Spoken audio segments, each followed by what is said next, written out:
Good morning. I'm Ashish of class 10 World 12.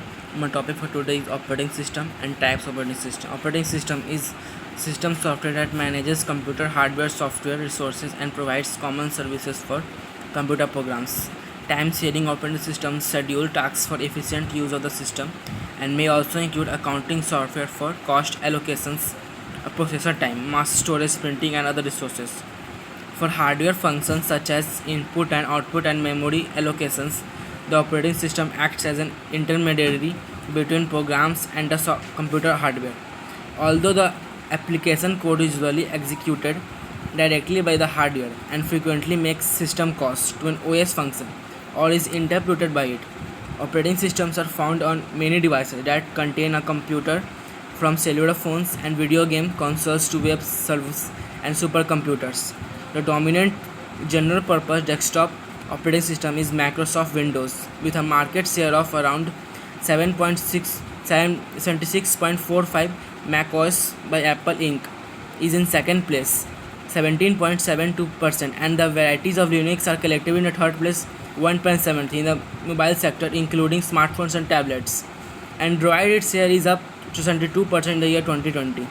According to third quarter 2016 data, Android shares on smartphones dominate with 87.5%, with also a growth of 10.3% per year, followed by Apple's iOS with 12.1%.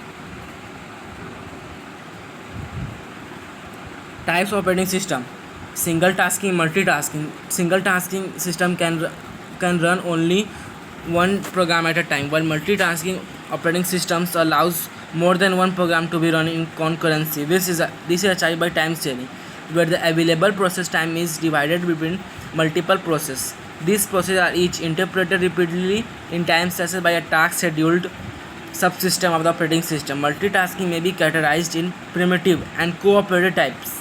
In primitive multitasking, the operating system slices the CPU time and dedicates a slot to each of the programs. Unix operating systems such as Solidus and Linux, as well as non-Unix such as Amiga OS, support primitive multitasking. Cooperative multitasking is achieved by relying on each process to provide time to the other process in a defined manner. 16-bit versions of Microsoft Windows use cooperative multitasking. 32-bit versions of both Windows NT and Linux use primitive multitasking. Single and multi-user. Single-user operating systems have no facility to distinguish users, but may allow multiple programs to run in tandem. A multi-user operating system extends the basic concepts of multitasking with facilities that identify processes and resources, such as disk space belonging to multiple users, and the system permits multiple users to interact with the system at the time. Time-sharing operating systems schedule tasks for different use of system and may also include accounting software for cost allocations of processor time, mass storage, printing, and other resources to multiple users. Thank you.